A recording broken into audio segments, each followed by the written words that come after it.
First law of thermodynamics பார்க்க போகிறோம். அடுத்தது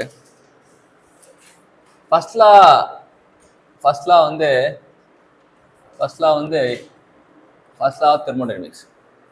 ஃபர்ஸ்ட் லா ஆஃப் தெர்மோடைனமிக்ஸ் என்ன பண்ணுது அப்படின்னு பார்த்தீங்கன்னா, ஃபர்ஸ்ட் லா ஆஃப் தெர்மோடைனமிக்ஸ் பொறுத்த வரைக்கும் அது எதை பற்றி பேசுது அப்படின்னா, it deals with law of conservation of energy. Conservation of energy deals with conservation of energy. அதுக்கு இன்னொரு பேர் லா ஆஃப் கன்சர்வேஷன் ஆஃப் எனர்ஜின்னு சொல்லுவாங்க. It deals with conservation of energy. Conservation of energy, conservation என்ன அர்த்தம்? கன்சர்வேஷன் ஆஃப் ஃபாரஸ்ட் அப்படின்னு என்ன அர்த்தம்? காடுகளை பாதுகாக்க உதவுங்கள் அப்படின்னா. அப்ப பாதுகாத்தல், ஆற்றல் எப்படி பாதுகாக்கிறது அப்படின்னா, energy neither be created nor be destroyed, it can transform from one form to another form. இப்படி ஒரு எனர்ஜி இருக்குன்னா ஒரு எனர்ஜி வந்து இன்னொரு எனர்ஜியா மாற. இப்போ நமக்கு இங்கன்னா heat and work are mutually convertible அப்படின்றாங்க. Heat and work are mutually convertible அப்படின்னு தான் சொன்னாங்க. ஆனால் சொல்லிட்டு போயிட்டாங்க. ஆனால் அது 100% இது பண்ணுவோம். ஈட்லேருந்து நம்ம ஒர்க் எடுக்க முடியும். ஆனால் ஒர்க்கு வந்து இருக்குன்னா ஒர்க் வந்து ஹை கிரேட் எனர்ஜி, ஈட் வந்து லோ கிரேட் எனர்ஜின்னு சொல்லுவாங்க.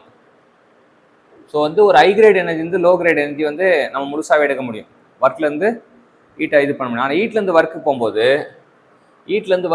நம்ம கொஞ்சம் லாஸ் நடக்கும். சரியா? ஈட்டுக்கு வந்து ஒர்க் போகும்போது, இப்போ ஈட்லேருந்து ஒர்க் போகும்போது கொஞ்சம் some amount of heat maybe loss. இது வந்து சொல்லலை.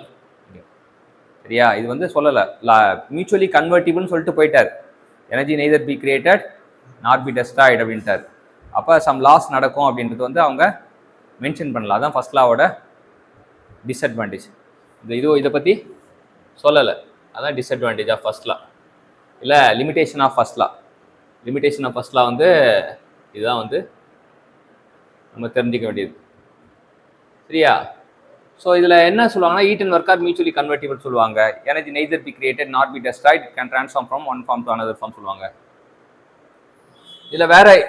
இதில் கண்டுபிடிச்ச ப்ராப்பர்ட்டி பேர் என்ன அப்படின்னா, இதுலேயும் ஒரு ப்ராப்பர்ட்டி வந்து கண்டுபிடிக்கப்பட்டது. என்ன ப்ராப்பர்ட்டி அப்படின்னா, அது வந்து இன்டர்னல் எனர்ஜி அப்படின்றது கண்டுபிடிக்கப்பட்டது. ஃபர்ஸ்ட் லா மூலிமா கண்டுபிடிக்கப்பட்ட ப்ராப்பர்ட்டி இன்டர்னல் எனர்ஜி அப்படின்றது தெரிஞ்சுக்கலாம். இப்போ எப்படி சொல்கிறேன்னா,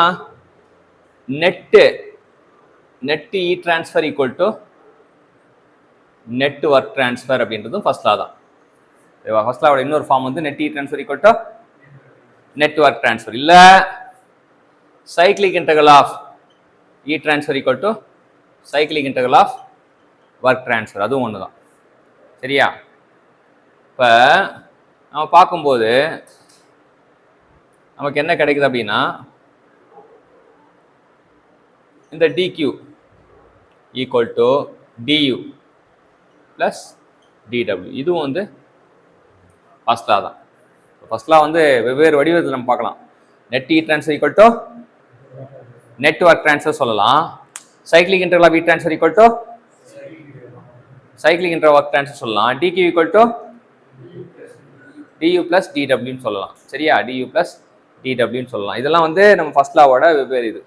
இப்போ நமக்கு என்னன்னா, இதை வந்து இப்படி டெல்டா கியூன்னுவாங்க. Delta Q equal to d U plus delta W. ஏன்னா கியூவும் டபிள்யூ வந்து என்ன அப்படின்னா பாத் ஃபங்க்ஷனுக்கு வந்து எக்ஸாம்பிள் வந்து இ ட்ரான்ஸ்ஃபரும் ஒர்க் ட்ரான்ஸ்ஃபரும் பாத் ஃபங்க்ஷன். இது வந்து பாயிண்ட் ஃபங்க்ஷன். ப்ராப்பர்ட்டி வந்து பாயிண்ட் ஃபங்க்ஷன். சரியா?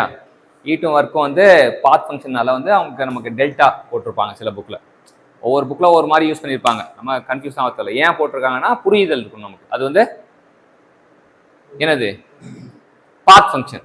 எது யாரு? இ ட்ரான்ஸ்ஃபரும் ஒர்க் ட்ரான்ஸ்ஃபரும் பாத் ஃபங்க்ஷன். ஆனால் வந்து இன்டர் எனர்ஜி பாயிண்ட் ஃபங்க்ஷன். அதுதான் நம்ம தெரிஞ்சுக்கணும்.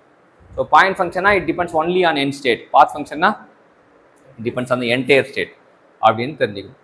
ஸோ ஃபர்ஸ்ட் லா வந்து இதுதான் law of conservation energy. First லாவோட டிஃப்ரெண்ட் ஃபார்ம் பார்த்தோம். அது மட்டும் வந்து பாத் ஃபங்க்ஷனும் பாயிண்ட் ஃபங்க்ஷன் எப்படி கனெக்ட் ஆகுறாங்கன்றது பார்த்தோம்.